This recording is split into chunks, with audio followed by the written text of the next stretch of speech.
2. Pertemuan Solo melahirkan 5 panca wajib yang mesti dilakukan oleh 08, yaitu 1. Maafkan, lindungi, dan rehabilitasi nama baik Fufu Fafa.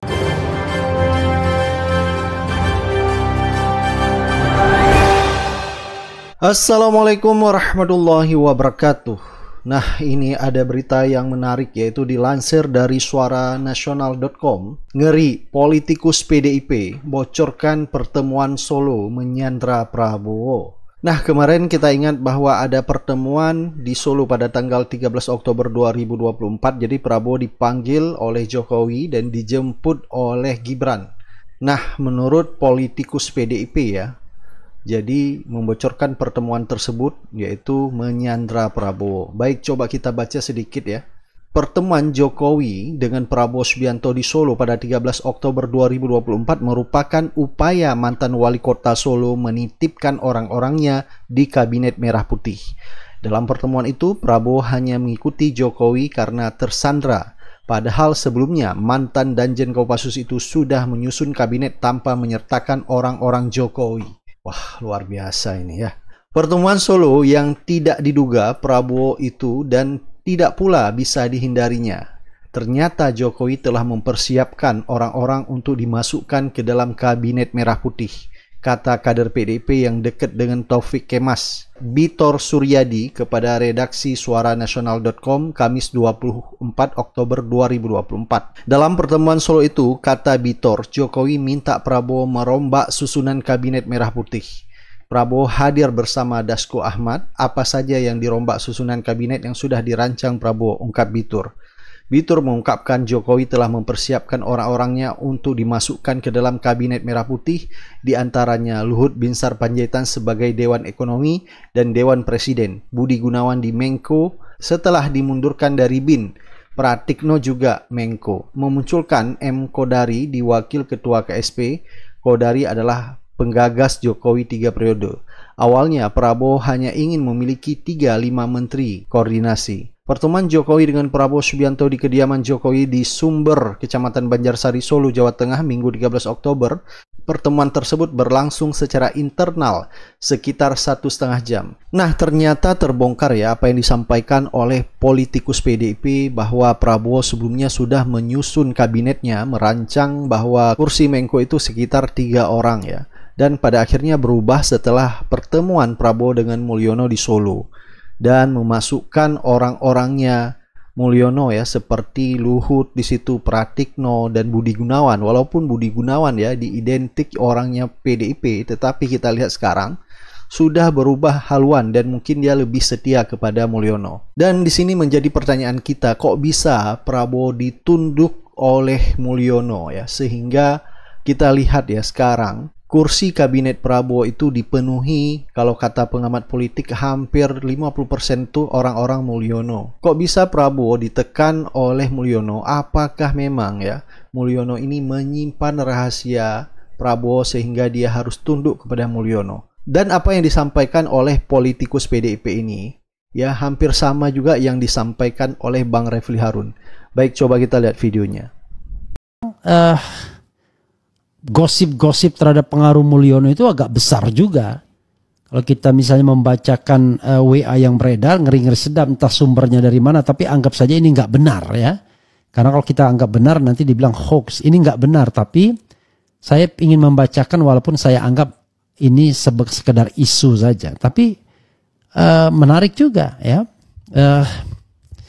Ada yang memforward begini, betul dan masuk akal tulisan di bawah ini, top secret. Ada yang bilang begitu. Ada yang perlu diselidiki lebih jauh. Keputusan Prabowo menetapkan kabinet sebelum 13 Oktober 2024 berbeda dengan keputusan sesudah ia dipanggil ke Solo tanggal 13 Oktober. Perhatikan seluruh air muka, raut wajah, gesture, dan gimmick Prabowo mulai dari pasca pertemuan Solo hingga pelantikan Presiden 20 Oktober dan pelantikan Wamen. Beda banget dengan sebelumnya. Itu jelas menunjukkan mental yang sedang under pressure. Ini katanya dengan sok tahu ya. 2. Pertemuan Solo melahirkan 5 panca wajib yang mesti dilakukan oleh 08. Yaitu 1. Maafkan, lindungi, dan rehabilitasi nama baik Fufu Fafa. 2. Menjamin keselamatan seluruh keluarga Jokowi dari amuk massa dan tuntutan publik. 3. Tidak melibatkan PDIP dan Megawati dalam kabinet dan pemerintahan. 4. Kokohkan 16 menteri Jokowi ke dalam kabinet merah putih. 5. Lanjutkan program kerjasama dan hubungan and/or kemitraan strategis dengan RRC yang telah dirintis oleh Jokowi. Faktanya, post factum politikum. A. Luhut dikukuhkan sebagai Ketua Dewan Ekonomi Nasional. B. Hanya sehari pasca pelantikan 20 Oktober, Senin 21 Oktober, Wapres Fufupapa menerima dan menandatangani perjanjian keberlanjutan kerjasama dan kemitraan strategis dengan RRC. Ingat, seluruh aksi dan proses undercover politik itu didesain oleh MSS dan Beijing. Siapa MSS itu? Nggak ngerti ya. Ya. 4. Key point. Mengapa 08 mau dan tunduk begitu saja kepada tekanan dan intervensi Jokowi? Bagi kerbau dicocok hidungnya. Karena Owi pegang semua troop cards, ya, kartu troop 08. Di samping rasa utang budi politik 08 kepada Owi yang telah menolong dia jadi presiden. Jadi ada yang dicoret ya. NB.2 Hasim pun kecewa berat dengan komunike Solo. Tapi dicoret nih. 5. Overall conclusion, Kabinet Merah Putih Prafafa adalah rezim Jokowi jilid 3. Ya itu gosip lah ya. Saya tidak pernah menganggap gosip itu benar, tetapi anggap saja ini adalah analisis dari orang yang memperhatikan proses pengangkatan para menteri tersebut. Kalau dikembalikan kepada Faisal Assegaf ya, maka Partai Negoro katanya memberikan waktu 100 hari kepada menteri-menteri Prabowo untuk menunjukkan kinerjanya. Kalau 100 hari kemudian tidak bisa merealisasikan minimal janji yang harus dipenuhi dalam 100 hari, maka tuntutannya adalah reshuffle atau bagaimana kita tidak tahu ke depannya. Tapi yang jelas ada hal-hal seperti itu yang ingin disampaikan ya. Saya baru bertemu dengan Faisal Assegaf dan katanya Partai Negoro ingin memberikan kesempatan 100 hari kepada kabinet Prabowo ini. Coba kita lihat Partai Negoro 100 hari ya. Ini ya, Partai Negoro siap awasi kinerja 100 hari Kabinet Merah Putih. Oke. Partai Negoro siap awasi. Coba kita lihat ya. Ini di rmol.id. Presiden Prabowo Subianto baru saja mengumumkan Kabinet Merah Putih periode 2024-2029. Sejumlah nama-nama beken menghiasi kabinet tersebut. Secerca harapan pun muncul di tengah masyarakat terkait meningkatnya taraf hidup bangsa. Ketua Umum Partai Negoro Faisal Assegaf menegaskan bahwa pihaknya tetap sebagai oposisi. Namun ia memberikan kesempatan untuk Kabinet Merah Putih bekerja selama 100 hari ke depan.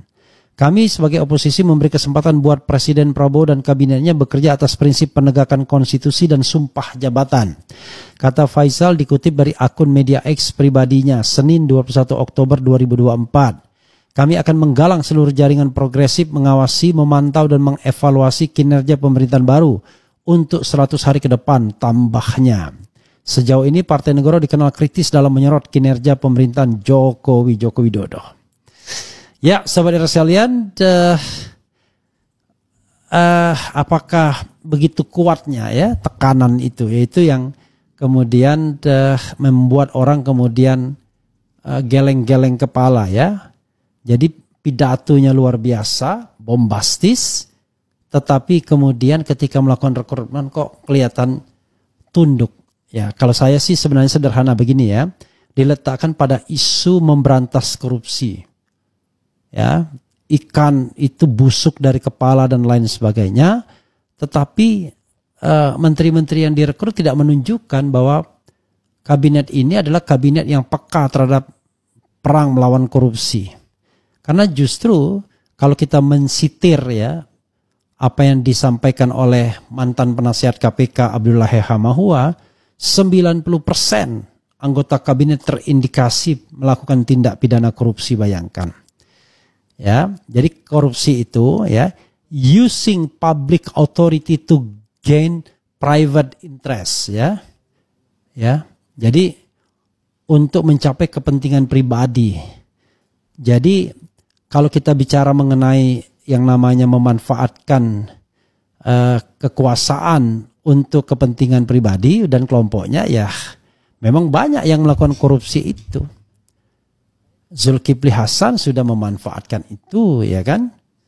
Kemudian Erick Thohir juga disebut-sebut ya melalui kakaknya isu Telkomsel dan lain sebagainya. Zulkifli Hasan ketika memprioritaskan atau melakukan sosialisasi terhadap anaknya di Lampung. Yandri Susanto Menteri Desa, istrinya secara tidak langsung mungkin ya. Kalau kita bilang tidak langsung gimana? Memang kan niat, harus kita lihat niat awalnya kan. Menteri apa yang tidak terlibat konflik of interest minimal coy? Ya. Wakil Menteri Hukum pernah mengundurkan diri karena dianggap menerima gratifikasi, tapi diangkat lagi. Ya kan? Kemudian apa lagi? Erlangga Hartarto dipaksa mengundurkan diri dengan isu adanya sprindik dan lain sebagainya, ditekan karena dugaan tindak pidana korupsi. Pernah juga diisukan soal wanita dan lain sebagainya, masih diangkat juga. Bahlil juga kontroversial, Rizky Hibiki, kemudian soal-soal tambang dan lain sebagainya, kekayaan yang melonjak drastis dan lain sebagainya, diangkat juga. Ya, macam-macam lah. Jadi semuanya diangkat kembali oleh Prabowo Subianto, padahal mereka adalah orang-orang yang berkutat di rezim sebelumnya dan bisa dikatakan backbone rezim sebelumnya. Apakah Prabowo Subianto kemudian split karakternya? Di satu sisi dia berpidato dengan berapi-api, tapi ketika menyusun kabinet tidak menggambarkan api tersebut, terutama api memberantas korupsi misalnya. Sebenarnya dua yang dihianati. Yang langsung ya, pemberantasan korupsi dan zakon kabinet sesungguhnya. Kita lihat ya, kabinet yang ada itu kabinet tim sukses sebenarnya. Kalau dibilang kabinet persatuan atau merah putih, enggak juga. Ya, misalnya kubu Anies kecuali Caimin kan tidak diakomodir. Kubu Ganjar tidak terakomodir juga. Kubu di luar calon seperti oposisi, orang seperti Gatot Nurmantio siapapun enggak diakomodir juga. Jadi yang diakomodir itu tim sukses semua. Ya, coba kita lihat, semuanya tim sukses. Kalau enggak partai politik, tim sukses. Sudah, that's all. Jadi kalau kita menyebut itu kabinet persatuan nasional, enggak juga. Itu kabinet akomodasi tim sukses. Tetapi apakah itu saya sah-sah saja? Saya juga tidak berpretensi ingin dipanggil dan lain sebagainya. Terbersit pun tidak. Makanya pada tanggal 20 Oktober kita mengadakan syukuran Jokowi, Indonesia lepas dari Jokowi. Tapi rupanya kelihatannya kita masih punya PR lagi. Tidak lepas sesungguhnya. Prabowo tidak atau belum menunjukkan karakternya. Mitosnya. Ya, mitosnya kan tegas, lebih genuine, kemudian selesai dengan dirinya sendiri, patriotik, cinta tanah air. Jangan sampai kemudian nanti Tifatul Sembiring mengungkapkan lagi pantunnya yang rimanya sedikit saya perbaiki. Ya, aku kira angin yang mendesir. Kalau dia bilang angin semilir ya, tapi lebih cocok cocok itu angin mendesir. Aku kira angin yang mendesir, ternyata hanya patahnya dahan. Aku kira singa padang pasir, ternyata hanya kucing rumahan. Itu kritiknya. Tapi saya yakin enggak. Prabowo orang hebat, jenderal, tegas, mau berantas korupsi. Tetapi sekarang barangkali dia sedang bersiasah, seperti yang dikatakan Said Didu. Jadi 100 hari ke depan kita harus tunggu. Ya, akan kita tunggu menteri-menteri yang gak becus kerjanya reshuffle. Buat kabinet zakon. Buat kabinet dengan kepercayaan diri sebagai primus inter pares dalam sistem pemerintahan presidensil. Oke, saya ingin membahas tentang bagaimana perbedaan atau disparitas antara paradoks, buku Paradoks Indonesia yang ditulis Pak Prabowo dengan susunan kabinet yang ada sekarang. Buku Paradoks Indonesia ini sudah 3 seri sebenarnya, edisi 1 2012, edisi 2 2017, dan ini edisi 3 2022. Dan saya membaca pemikiran Prabowo tentang Indonesia itu konsisten. Sebenarnya dalam buku ini ada 3 hal yang fundamental yang mau diubah oleh Prabowo. Yaitu satu, bahwa ekonomi yang sekarang dikuasai oleh pemodal itu harus diubah menjadi ekonomi untuk kesejahteraan rakyat. Yang kedua, bahwa kedaulatan rakyat, politik, demokrasi yang saat ini dikuasai juga oleh oligarki ingin dikembalikan kepada rakyat. Yang ketiga, Pak Prabowo menyatakan masuk ke politik karena ingin melakukan perubahan besar agar kedua hal tersebut bisa dilakukan, yaitu memindahkan kembali ekonomi yang dikuasai oleh pemodal untuk ekonomi rakyat dan memindahkan kembali kedaulatan rakyat yang saat ini dikuasai juga oleh pemodal ke kedaulatan oleh dan untuk rakyat. Itu sebenarnya 3 hal. Tapi dengan berbagai langkah-langkah yang dia ingin sampaikan di dalam buku ini, itu banyak sekali kebijakan-kebijakan untuk mencapai hal tersebut. Nah, betapa beliau sudah mengeluhkan bagaimana demokrasi dibajak oleh pemodal, bagaimana orang-orang baik tidak bisa lagi muncul memimpin negeri ini karena dimusuhi dan dikriminalisasi oleh pemodal, bagaimana jabatan-jabatan pemerintah, kekuasaan itu dikuasai oleh pemodal, bagaimana rakyat sudah rusak moral dan etikanya karena semua bisa disogok, sampai belum menyatakan bahwa rakyat sekarang di bawah itu kalau ada pilkada, ada pemilihan lurah, yang diucapkan bukanlah siapa, tapi berapa uangnya. Dan itu rusak semua, bahkan menyatakan tokoh-tokoh agama pun sudah banyak yang bisa dibeli. Jadi beliau menyadari betul bahwa ini terjadi kerusakan yang sangat parah. Nah, kemudian di ekonomi juga demikian. Dia paham betul bahwa hanya 1% penduduk Indonesia yang menguasai sekitar 60% kekayaan Indonesia. Nah, beliau paham betul dan dia paham betul siapa yang menguasai itu sehingga ingin masuk ke politik untuk merubah semua itu. Nah, kita harus paham perjuangan Pak Prabowo ini mau masuk ke politik itu 20 tahun. Sejak mau masuk menjadi calon wakil presiden 2004. Berpasangan dengan Megawati. 2009 dia maju lagi sebagai calon presiden berpasangan dengan Hatta Rajasa. Kemudian 2014 dia maju lagi berpasangan dengan Sandiaga Uno. Kemudian 2024 maju lagi berpasangan dengan Gibran.